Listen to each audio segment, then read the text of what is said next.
semakin besar fixed cost lo ya, semakin susah buat lo pengen bergerak. Dan fakta pahitnya, sistem itu paling suka sama yang namanya itu kelas menengah.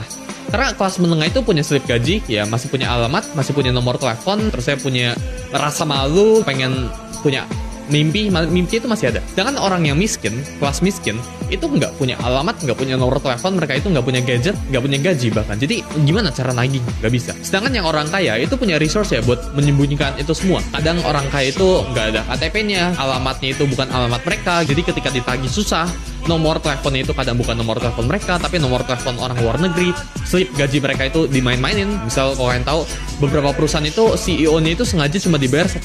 Biar apa? Biar taxnya yang mereka terima itu nggak besar. Orang kaya itu punya struktur dan punya resource-nya buat tanda kutip ngebeli hukum, tanda kutip. Jeff Bezos itu bayar $1.000 setiap bulannya buat tanda kutip ngebeli hukum. Dia punya grace ya tinggi banget ya sampai ngelewatin aturannya. Tapi karena Bezos ini orang kaya, dia tinggal bayar aja fine-nya. Dia tinggal bayar aja ya pemerintah biar ya sesuai aturannya. Orang miskin itu nggak bisa di-abuse karena orang miskin itu nggak bisa diperes apa-apa. Sedangkan orang yang menengah ya itu bisa di-abuse. Orang yang menengah itu punya gaji yang pas-pasan, ya mereka itu nggak bisa afford buat punya resource yang gila.